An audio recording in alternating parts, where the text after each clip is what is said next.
आज की क्लास में मैं बीएल आप सभी विद्यार्थियों का हार्दिक स्वागत करता हूं।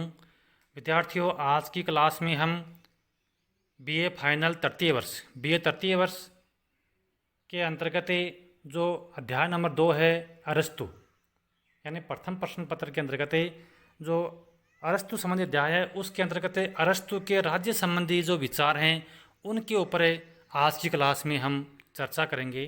तो आज का हमारा प्रश्न है, राज्य के उद्विकास, उद्देश्य एवं प्रकृति पर अरस्तु के विचारों का वर्णन कीजिए। तो शुरू करते हैं हम। आज से लगभग 2500 वर्ष पहले अरस्तु ने अपने ग्रंथ पॉलिटिक्स में राज्य की उत्पत्ति, प्रकृति एवं उसके उद्देश्य के संबंध में जो विचार व्यक्त किए थे वे इतने सही और सुव्यवस्थित थे कि उनको आज भी मान्यता प्रदान की जाती है। तो देखो, सबसे पहली बात तो ये है कि अरस्तु का जो महत्वपूर्ण ग्रंथ है उसका नाम है पॉलिटिक्स। यानी अरस्तु ने अपने जो पुस्तक है पॉलिटिक्स उसके अंतर्गत जो राज्य संबंधी विचार हैं वो अरस्तु ने प्रकट किए हैं। अपने उन राज्य संबंधी विचारों के कारण ही अरस्तु राजनीति विज्ञान का जनक माना जाता है। अरस्तु को राजनीति विज्ञान का जनक कहा जाता है। उसके राज्य संबंधी विचारों का अध्ययन निम्नलिखित शीर्षकों के अंतर्गत किया जा सकता है। पहला है राज्य की उत्पत्ति एवं विकास। प्लेटो राज्य को एक कृत्रिम संस्था मानता है, किंतु अरस्तु ने अपने गुरु के इस विचार को स्वीकार नहीं किया। उसने कहा कि राज्य एक स्वाभाविक एवं प्राकृतिक संस्था है। अरस्तु के शब्दों में मनुष्य एक राजनीतिक प्राणी है जो स्वभाव से ही राजनीतिक जीवन के लिए बना है।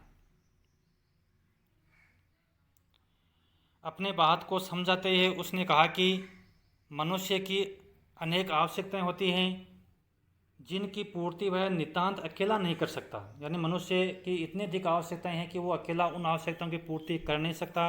परिणाम स्वरूप मनुष्य मूलभूत आवश्यकताओं की पूर्ति हेतु परिवार के रूप में संगठित हुआ। यानी सबसे पहले अपनी आवश्यकताओं की पूर्ति करने के लिए परिवार नामक संस्था बनी। इस प्रकार परिवार का उद्देश्य व्यक्तियों की आवश्यकता की पूर्ति हेतु स्वाभाविक रूप से हुआ। यानी अपने आप परिवार का जन्म हुआ। कृत्रिम, अरस्तु के अनुसार परिवार है वो कृत्रिम संस्था नहीं है। अरस्तु ने कहा कि परिवार व्यक्ति की प्रतिदिन की आवश्यकताओं की पूर्ति के लिए प्रकृति के द्वारा स्थापित एक समुदाय, यानी प्रकृति ने अपने आप परिवार की स्थापना की है, व्यक्ति के स्वयं की है खोज नहीं। फिर देखो, सभ्यता के बढ़ते हुए चरण में, यानी जैसे जैसे मनुष्य की सभ्यताएं बढ़ती गई उसने यह अनुभव किया कि परिवार के सीमित दायरे में रहते हुए जीवन की सभी आवश्यकताओं की पूर्ति हो नहीं सकती। परिणाम स्वरूप कई परिवारों के आपसी सहयोग से फिर ग्राम नामक सामाजिक इकाई का जन्म हुआ। तो अरस्तु के अनुसार सबसे पहले परिवार का जन्म हुआ और जैसे जैसे मनुष्य की आवश्यकताएं बढ़ती गई तो उन आवश्यकताओं की पूर्ति परिवार के द्वारा भी संभव नहीं हुई। परिणाम यह हुआ कि कई परिवारों ने आपसी सहयोग से ग्राम नामक एक या गांव नामक एक सामाजिक इकाई का जन्म हुआ। उसके पश्चात व्यक्तियों के आपसी झगड़ों को निपटाने के लिए फिर ग्राम पंचायत का संगठन हुआ। उसके बाद में धीरे धीरे यानी कालांतर में अनेक आत्मनिर्भर ग्रामों में सहयोग से फिर नगर राज्य जन्म हुए। यानी जैसे फिर गाँवों में आपस में सहयोग हुआ तो कई गाँवों ने मिलकर के राज्य का निर्माण किया। तो इस प्रकार से हुआ राज्य का निर्माण। यानी पहले परिवार का जन्म, फिर जैसे मनुष्य की आवश्यकताएं बढ़ती गई गाँव का जन्म, फिर आपसी झगड़ों को निपटाने के लिए ग्राम पंचायत का जन्म और उसके बाद कई ग्राम पंचायत में मिलकर के राज्य का जन्म हुआ। इसके द्वारा परिवारों व ग्राम की आवश्यकताओं के साथ साथ कुछ अन्य आवश्यकताओं की पूर्ति होती है। अरस्तु के शब्दों में मानवीय आवश्यकताओं पर आधारित मानव समुदाय के बढ़ते हुए घेरे की प्रकाष्ठा है वो राज्य है। यानी अरस्तु के अनुसार जो अंतिम स्टेज है वो क्या है, वो राज्य है। इस प्रकार अरस्तु का मत है कि मानव की आवश्यकताओं के कारण ही परिवार का जन्म हुआ और अनेक परिवारों का विकास फिर ग्राम के रूप में हुआ और अनेक ग्रामों का विकास है फिर राज्य के रूप में हुआ। तो इस प्रकार से जन्म हुआ राज्य का। अब देखो, राज्य की प्रकृति है वो किस प्रकार की, यानी अरस्तु के अनुसार राज्य की प्रकृति कैसी है। प्लेटो से पूर्व सोफिस्ट राज्यों को मनुष्य के पारस्परिक समझौते का परिणाम बताते हुए उसे एक अप्राकृतिक संस्था मानते थे। प्लेटो ने इस बात का खंडन किया और कहा कि राज्य एक प्राकृतिक संस्था है। प्लेटो के समान अरस्तु ने भी राज्य को एक प्राकृतिक संस्था माना और अपने पक्ष में निम्नलिखित तर्क दिए। मनुष्य स्वभाव से एक सामाजिक प्राणी है। तो देखो, जैसा कि हम जानते हैं कि प्लेटो के समान अरस्तु ने भी राज्य को एक प्राकृतिक संस्था माना और राज्य एक प्राकृतिक संस्था है, इसके लिए उन्होंने निम्नलिखित तर्क दिए अरस्तु ने। वो कौन कौन से हैं? अरस्तु ने यह कहा कि मनुष्य एक सामाजिक प्राणी है, अतः अपने स्वभाव के कारण ही लोग परिवार या समाज या राज्य के रूप में संगठित होते हैं। जिन संस्थाओं पर राज्य आधारित है वे स्वाभाविक हैं, तो निश्चय ही उन स्वाभाविक संस्थाओं का विकसित रूप ही स्वाभाविक होगा। कहने मतलब है कि मनुष्य का जो स्वभाव है सामाजिक प्राणी के रूप में रहना है और अपने इसी स्वभाव के कारण परिवार, समाज और राज्य के रूप में उसने अपने आप को संगठित किया है। तो कहने मतलब कि जब मनुष्य का स्वभाव सामाजिक है तो जो संस्थाएं हैं उनका भी निश्चय जो निर्माण हुआ है तो वो स्वाभाविक संस्था के रूप में हुआ होगा। मनुष्य के सभी प्रकार की आवश्यकताओं की पूर्ति और उसके सर्वांगीण विकास हेतु राज्य का जन्म हुआ। फोस्टर के शब्दों में अरस्तु के पॉलिटिक्स के दृष्टिकोण से राज्य केवल इसलिए स्वाभाविक नहीं है कि वह मनुष्य की भौतिक आवश्यकताओं की पूर्ति करता है, वरन इस अर्थ में भी स्वाभाविक है कि मनुष्य के बौद्धिक विकास के लिए पोषक तत्व और पर्यावरण प्रदान करता है। उपरोक्त तर्कों के द्वारा प्लेटो ने यह सिद्ध कर दिया है कि मनुष्य अपने आवश्यकताओं के कारण स्वाभाविक रूप से परिवार के रूप में संगठित होता है और परिवार आवश्यकताओं की पूर्ति हेतु ग्राम तथा ग्राम राज्य के रूप में विकसित होते हैं। फोस्टर के शब्दों में इसलिए राज्य को भी स्वाभाविक कहलाने का वही अधिकार है जो परिवार को है। यह स्वाभाविक प्रक्रिया की पूर्ति है, न कि पृथकता। राज्य को एक प्राकृतिक संस्था सिद्ध करने के लिए अरस्तु ने लिखा है, यानी जब एक राज्य एक प्राकृतिक संस्था सिद्ध हो गई उसके बाद में अरस्तु ने लिखा है कि राज्य एक प्राकृतिक संस्था और जिस व्यक्ति को राज्य की आवश्यकता अनुभव नहीं होती है वह या तो पशु है या देवता है। तो देखो यह भी अरस्तु का एक महत्वपूर्ण कथन है कि जिस व्यक्ति को राज्य की आवश्यकता नहीं होती वह या तो देवता है या पशु है। ये कथन किसका है? तो ये कथन किसका है? ये कथन है अरस्तु का है। अब देखो हम देखते हैं कि राज्य की विशेषताएं कौन कौन सी है, यानी अरस्तु ने राज्य की कौन कौन सी विशेषताएं बताई हैं। तो अरस्तु ने राज्य की निम्नलिखित प्रकार से विशेषताएं बताई है। सबसे पहले राज्य सर्वोच्च समुदाय। अरस्तु ने राज्य को सर्वोच्च व सर्वोत्तम संस्था माना है। क्यों? परिवार है, फिर ग्राम है, ग्राम पंचायत, ये तो निम्न संस्थाएं हैं, लेकिन राज्य है ना वो सबसे ऊपरी संस्था है। राज्य इसलिए सर्वोच्च है क्योंकि वह अन्य सभी संस्थाओं से ऊपर है, यानी ग्राम पंचायत, परिवार, इन सभी से ऊपर है राज्य, इसलिए उसको सर्वोपरि माना है। राज्य में अनेक प्रकार के समुदाय होते हैं और इन सभी का अस्तित्व राज्य के कारण ही होता है। प्रत्येक समुदाय मनुष्य की केवल किसी एक आवश्यकता की पूर्ति करता है, किंतु राज्य एक साथ ही व्यक्ति की सभी आवश्यकताओं जैसे नैतिक, सामाजिक, आर्थिक, आध्यात्मिक, इन सभी प्रकार की आवश्यकताओं की पूर्ति है वो राज्य करता है। अन्य समुदाय व्यक्ति को केवल किसी एक ही पक्ष में आत्मनिर्भर बनाते हैं, जबकि राज्य व्यक्ति का चहुमुखी विकास करने हेतु उसे पूर्ण आत्मनिर्भर बनाता है। अतः अरस्तु का कहना सही है कि राज्य सर्वश्रेष्ठ और सर्वव्यापी समुदाय है, अन्य समुदाय उसके अंग मात्र हैं। राज्य व्यक्ति का पूर्ववर्ती। अरस्तु राज्य की दूसरी विशेषता यह बताता है कि यह व्यक्ति का पूर्ववर्ती है, अर्थात राज्य व्यक्ति से पहले, यानी राज्य व्यक्ति से पहले कहने मतलब कि व्यक्ति तो इस दुनिया में बाद में आता है, राज्य का निर्माण पहले हुआ। अब यह प्रश्न उठता है कि अरस्तु ने ऐसा कैसे कहा, क्योंकि उसका कहना है कि व्यक्ति की आवश्यकताएं पूर्ति हेतु राज्य का जन्म हुआ है। इसका उत्तर यह है कि अरस्तु के ऐसा कहने का आधार ऐतिहासिक नहीं वर्ण मनोवैज्ञानिक है। वह राज्य को एक पूर्ण इकाई और व्यक्ति को उसका एक अंग मात्र अथवा भाग मात्र मानता है। कहता है कि प्रकृति के क्रम में समग्रता अनिवार्य रूप से अंग की पूर्ववर्ती है। जिस प्रकार शरीर के बिना अंगों का कोई अस्तित्व नहीं होता, उसी प्रकार से राज्य से पृथक रहकर व्यक्ति का कोई अस्तित्व नहीं होता। यानी जैसे शरीर का कोई एक अंग हम अलग कर दें तो उसका कोई औचित्य नहीं होता, वैसे ही व्यक्ति है वो राज्य से अलग होकर के कुछ भी नहीं कर सकता। अतः राज्य का महत्व व्यक्ति से अधिक है, इसलिए राज्य पहले है और व्यक्ति बाद में।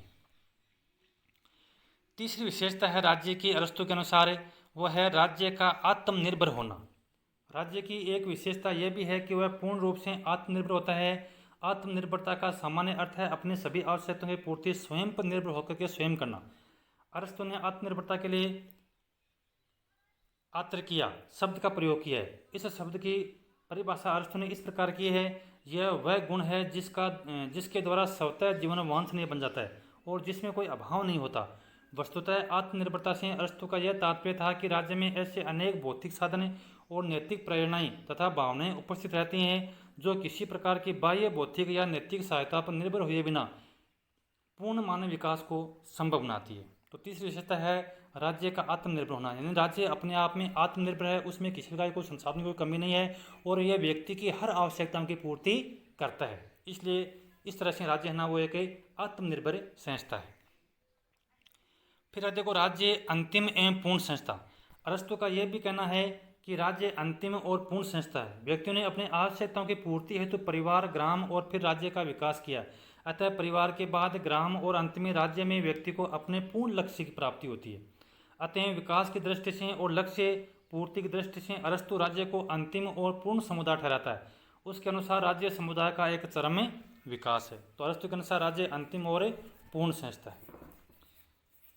अगली विशेषता है राज्य एकता विविधता में। अरस्तु राज्य की पांचवी विशेषता विविधता में एकता बताता है। वह कहता है कि राज्य में विभिन्न क्षमताओं एवं योग्यताओं से युक्त व्यक्ति होने से संघर्ष होना चाहिए, पर ऐसा होता नहीं है।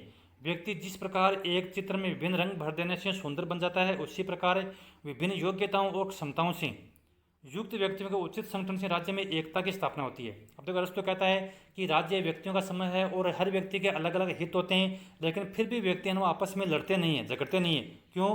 क्योंकि अलग अलग जो व्यक्ति में जो क्षमताएं हैं उनसे राज्य है ना सुंदर बनता है, क्योंकि उससे राज्य का विकास होता है। अतः राज्य को कुछ सीमा तक व्यक्ति पर नियंत्रण रखना चाहिए और कुछ क्षेत्रों में उन्हें स्वतंत्र छोड़ देना चाहिए। अरस्तु कहता है कि इस तरह से राज्य कुछ सीमा तक व्यक्तियों पर नियंत्रण करें और कुछ क्षेत्रों में उसे स्वतंत्र छोड़ दें। तो ये तो थी अरस्तु की के अनुसार राज्य के प्रमुख विशेषताएं। तो ये 5 विशेषताएं अरस्तु ने बताई थी। अब देखो राज्य के कार्य एवं उद्देश्य। अरस्तु के अनुसार राज्य का प्रमुख उद्देश्य व्यक्ति को श्रेष्ठ जीवन उपलब्ध कराना है। राज्य का दूसरा लक्ष्य नागरिकों को भलाई के कार्यों के लिए प्रोत्साहित करके उनकी भलाई करना है। नागरिकों को शत्रुओं से रक्षा करना या राज्य में शांति व व्यवस्था बनाए रखना, नागरिकों को शुभ जीवन की ओर अग्रसर करना, ये राज्य का कार्य है। अर्थात राज्य के कार्यों का उद्देश्य सकारात्मक एवं रचनात्मक होता है, नकारात्मक और विध्वंसात्मक नहीं। यानी राज्य जो भी करता है वो व्यक्ति के हित के लिए करता है। राज्य के द्वारा किए जाने वाले कार्यों से राज्य के अंतर्गत शांति और व्यवस्था बनी रहती है। कहने मतलब कि राज्य के द्वारा किए जाने वाले कार्यों का कोई भी नेगेटिव प्रभाव नहीं होता है, जो सारे उसके सकारात्मक प्रभाव ही होते हैं। अरस्तु राज्य का कार्य व्यक्ति में उत्तम गुणों का विकास करना ही बताता है। उसके अनुसार राज्य का कार्य नैतिक बौद्धिक क्षेत्र में आत्मनिर्भरता प्राप्त करना भी है तथा उसका कर्तव्य गलत कार्य करने से व्यक्तियों को रोकना भी है। इस प्रकार अरस्तु ने राज्य के कार्य क्षेत्र को काफी विस्तृत बताया है।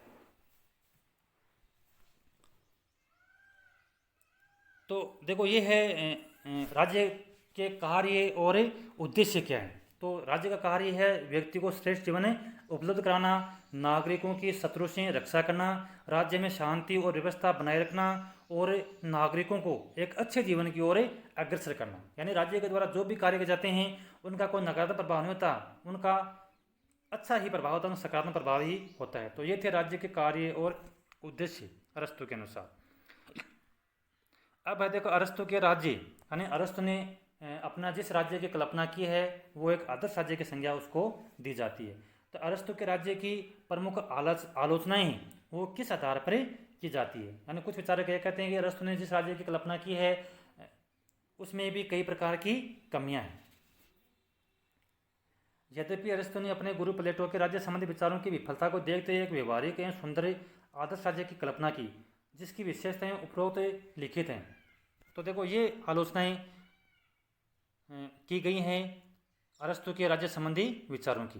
पहली है प्रोफेसर शेबाइन जो विचारक है वो ये कहता है कि अरस्तु का राज्य प्लेटो का ही आदर्श राज्य है, यह प्लेटो के लोज में वर्णित राज्य की ही नकल है। यानी शेबाइन यह कहता है कि जिस प्रकार से प्लेटो ने राज्य की कल्पना की थी वैसा ही कल्पना किसने की है, अरस्तु ने की है। यानी जिस तरह से राज्य का निर्धारण प्लेटो ने किया था, एक तरह से ऐसा लगता है कि अरस्तु ने प्लेटो के राज्य की नकल की है।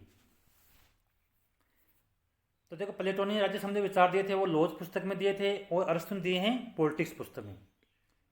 दूसरा आलोचना है अरस्तु का आदर्श राज्य लागू करना संभव नहीं है। टेलर तथा शेपान का मानना है कि अरस्तु ने प्लेटो जैसे ये आदर्श संजोए हैं जो कि व्यवहारिक नहीं है। स्वयं अरस्तु ने भी इसे स्वीकार करते हुए कहा है कि सर्वोत्तम राज्य लोगों की पहुंच से बाहर है। यानी जिस तरह से अरस्तु ने राज्य की कल्पना की है उसको व्यवहार में लागू करना संभव नहीं है। तीसरी आलोचना यह केवल नगर राज्यों तक ही उपयुक्त है, आज के विशाल राज्यों के संदर्भ में यह अनुपयोगी सिद्धांत है। यानी कहने का मतलब कि प्राचीन समय के अंतर्गत जो यूनान के नगर राज्य थे उनके लिए तो यह उपयुक्त है, लेकिन आज के जो राज्य हैं उनका जो क्षेत्र वो बहुत बड़ा हो गया, विशाल हो गया, तो इस स्थिति में आज के नगर राज्यों में यह लागू नहीं हो पाता है। अगली आलोचना है समाज के दो वर्गों नागरिक और दास में विभाजित करना भी अनुचित है। यानी अरस्तु ने राज्य के नागरिकों को दो भागों में बांट दिया है, नागरिक और दास में, दो, जो कि अनुचित है। समाज को दो। अगली आलोचना है प्रमुख राजनीतिक शास्त्रियों समालोचक S.M. अग्रवाल के अनुसार अरस्तु ने किसी आदर्श राज्य की कल्पना नहीं की, वर्ण राज्य के कुछ आदर्श गुणों का ही उसने वर्णन मात्र किया है। अगली आलोचना है अरस्तु ने अपने उपादर्श राज्य में अनेकता में एकता तथा राज्य की सर्वोच्चता के बेमेल सिद्धांत में मेल करने का असफल प्रयास किया है। यानी अरस्तु ने जो उपादर्श राज्य में और अनेकता में एकता आदि जो उसने सिद्धांत तय हैं उनमें कोई मेल नहीं है, और वह क्या है, वो एक तरह से बेमेल है। यानी बेमेल में उसने मेल करने का प्रयास किया है। अगली आलोचना है परस्पर विरोधाभासी चित्रण भी अरस्तु ने अपने राज्य की अवधारणा में किया है। इसके अलावा अगली आलोचना है राज्य संबंधी विचारों में यूनानी तत्व की जो श्रेष्ठता की वो आती है। यानी कहने मतलब कि जो यूनानी नगर राज्य हैं उनके बारे में वर्णन ज़्यादा किया अरस्तु ने। तो ऐसा लगता है कि केवल यूनानी राज्यों के लिए ही, जो यूनानी जो शासन व्यवस्था है उसके लिए ही उस राज्य को मतलब एक तरह से गढ़ा है, तो बाकी जो राज्य हैं उनके लिए यह सही प्रतीत नहीं हो रहा है। तो ये थी अरस्तु के जो राज्य संबंधी विचार थे उसकी प्रमुख ही आलोचनाएं। अब है देखो हम निष्कर्ष देखते हैं। इस प्रकार उपरोक्त वर्णन से यह स्पष्ट है कि अरस्तु ने अपने शिक्षक प्लेटो की विफलताओं से सबक लेते हुए अपेक्षाकृत व्यवहारिक राज्य की स्थापना हेतु चिंतन दिया है। साथ ही तत्कालीन परिस्थितियों पर भी चिंतन का चिंतन निर्भर करता है। इसी कसौटी पर अरस्तु के राज्य संबंधी जो अवधारणा को देखना होगा, फिर भी इन आलोचनाओं को हम नकार नहीं सकते। तो ये थे आज के हमारे क्लास के अंतर्गत जो अरस्तु संबंधी राज्य के संबंधी अरस्तु के क्या विचार थे। तो विद्यार्थियों, मैं आशा करता हूँ कि आज का पढ़ाई गया चैप्टर आपके समझ में आया होगा। जय हिंद, जय भारत।